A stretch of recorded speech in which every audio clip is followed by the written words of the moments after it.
Hi, and welcome back to another episode on how to hack. So today we'll be discussing about the cyber attack chain. The reason why we have to understand about the cyber attack chain is because there are a lot of questions about what goes on in the penetration testing, how our security assessment being carried out, and the best way to actually describe that is to look at the cyber attack chain.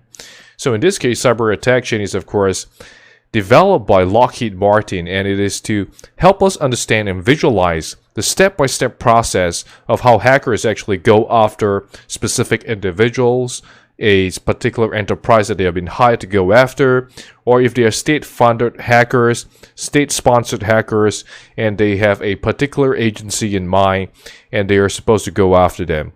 So there are so many tutorials and so many different kind of hacking videos available, but the whole idea is that when you're doing a penetration testing, it's important to follow this step-by-step process, and it will really help you be able to control and manage how far you're going in the cyber attack chain and how far you're going in the penetration testing.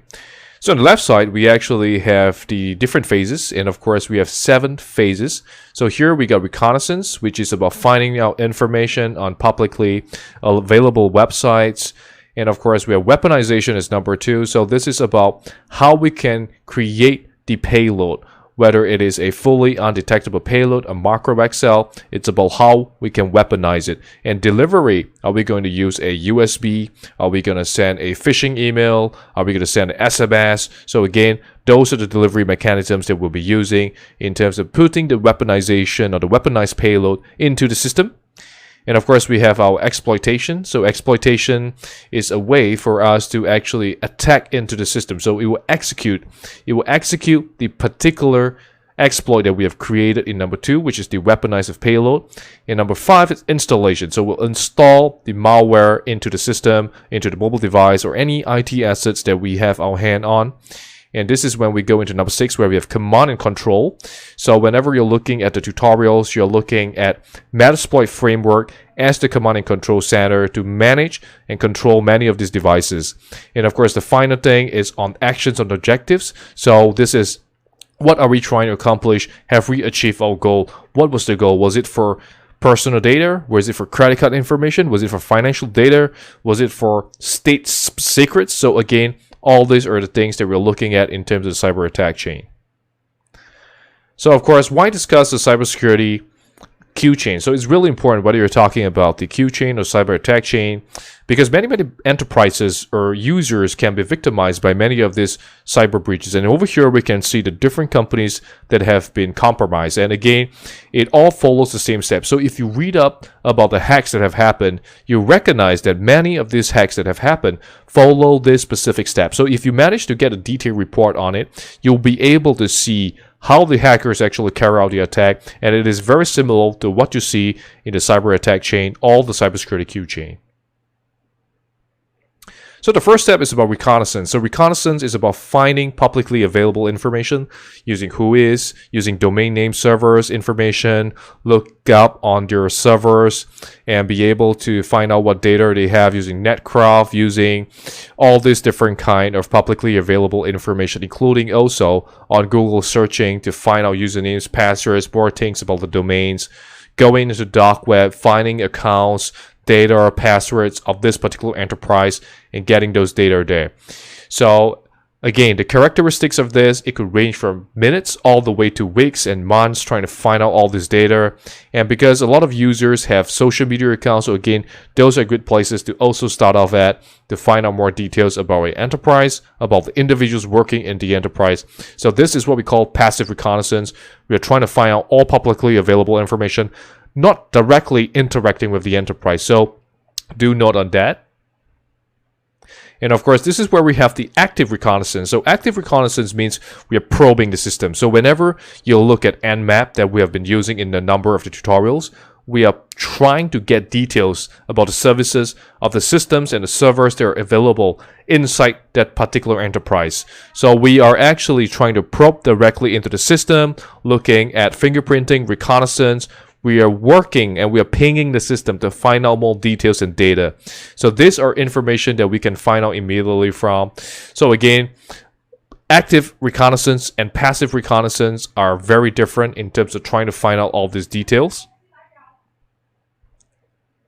So of course, this is where we go into the weaponization stage. So the weaponization stage would actually allow us to see what kind of payload we can create. So the first and the most used is actually using MSF Venom, or you could actually use other different kind of tools to create the payload. So you could write your own script or your own malicious software if you know C programming and so on, or you want to put it up on the PowerShell, you want to get a reverse shell on it, you want to get a C shell on it. So again, all these are available as part of weaponization. And in terms of weaponization, we're also thinking about how can we make it fully undetectable. So then we'll use encoding methods, we'll use different kind of methods to mask the capability from detection by antivirus systems. And of course, ultimately, this would bring us into the delivery stage. So in the delivery phase, this is the part where we're thinking about how are we going to deliver the payload into the user's machine. So again, over here, we got a social engineer toolkit that you see in a number of tutorials. So it's about website attacks. Do you want to create a website, host a particular payload? Do you want to create an infectious media generator, put it into a USB drive, execute it the moment the user plug it into the computer? Do you want to have a payload? Do you want to do mass mailer? So all these options are here inside the social engineer toolkit, and we'll be exploring a lot more later on. So this is about the transmission of the attack. How do we get the payload, the weaponized payload, into the user's computer? So again, another key point in terms of sending out the phase. And another thing to think about is also what kind of payload are you doing? Because some of these delivery mechanisms can be very different. So one, you could be using a lot of phishing emails that could be blasted out to millions of users. Or two, it could be a very targeted, very specific format of the email that is sent to one person where we just want that person to click onto it so that we can go after the particular entity. And this is on the exploitation stage. So this is what happens once you're weaponized, you've delivered, the user clicks onto it, and you get a reverse shell immediately. So this is the detonation of the attack. So once the exploit happens, we are into the system, and this allows us to have control of their environment. So again, this is all about gaining access, bypassing security mechanisms. So this is the detonation of the payload. And of course, once you have the detonation, this is where we go into the installation. So this is where we want persistence inside the system. We want to have the ability to persist inside the mobile device, inside the server, inside the computer device. So again, this is what we call a payload again on the screenshot. So this is a macros have been disabled. Once the user click on enable content, immediately we'll get an access and we'll install a payload into the system, and we will actually create persistence so that we can be able to latch onto the computer system no matter how much they update to it. And of course, this is the command and control. In command and control, we have a number of options inside the channel where we discuss about how we can actually control the system. So the first one that is most used a lot of time is using Metasploit framework. And there's also, of course, on Empire PowerShell. So Empire directly to manage based on the PowerShell scripting. So another great way for us to manage many of these computers and systems. So this is what we call the bots. So any of these computers that have been hacked into, we call them the bots, and we're controlling them. And on the top, you can see we got the bot herder. So the bot herder actually allows you, which is you, to control what the bots will do as a result of them being hijacked into. So of course, the focus can be very different. So if you're a state-funded hacker, chances are you're going for sensitive data, confidential data, top secret data. Top secret data meaning they have grave danger to a nation. So you're going after those specific data. And if you are a cyber criminal who is going after for financial gains, then you have a very different set of data. You could be looking for credit card information, username, passwords that you can sell on the dark web. So again, the purpose, the action, and the objective can be very different across many different kinds of threats, many different kinds of attacks. So, of course, the question will be, if I'm a defender, I'm on the blue team, and I want to protect against this cyber attack, what can we do? So the whole idea goes back into the concept of defense in depth. So defense in depth means that we must always have a way of slowing down the attacker.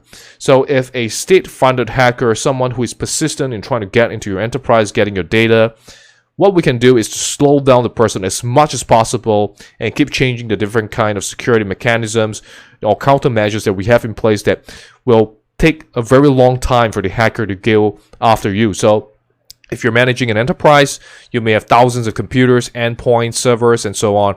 So what you do is you will actually make sure that you have antivirus systems, you have a security monitoring platform, you have a web application firewall, database firewall, and many different of these security mechanisms in place that will slow down the hacker. So if the hacker want to get into you through USB and you realize that all of your endpoints have USB disabled, then the hacker have to try something else in order to gain access into the system. And this would take longer and longer for them to persist through in order to gain access into your sensitive data. So defense in depth is going to be a great way for you to actually stop many of these potential threats. So of course, there are some potential flaws with the whole idea of the cyber attack chain. And of course, thinking about the cyber Q chain is that the hacker has to go through every of this single phase. But the reality is that that's not the case, because the hacker could perhaps be able to get all your usernames and passwords directly from publicly available information due to all the data breaches. And from there on, they could immediately get access into many of your accounts and credentials. So that could be a very quick way, because on point number 2, all 7 steps must be successful for a successful cyber attack to occur. But that's not always the case, because once you got usernames, once you got passwords, you could morph your attack into other ways or other objectives in order to gain other kind of sensitive data. So of course, on the final point, the defender has 7 opportunities to break the chain and minimize data exfiltration. So if you're playing blue team, again, you recognize that you do have the advantage if we are trying to conceptualize playing defense in terms of trying to stop the hacker from gaining full access or completing the full cyber attack chain. So once again, I hope you learned something valuable in today's lecture. So if you have any questions, feel free to leave a comment below, and I'll try my best to answer any of your questions. So remember to like, share, and subscribe to the channel so that you can become abreast of the latest cybersecurity tutorial. Thank you so much once again for watching.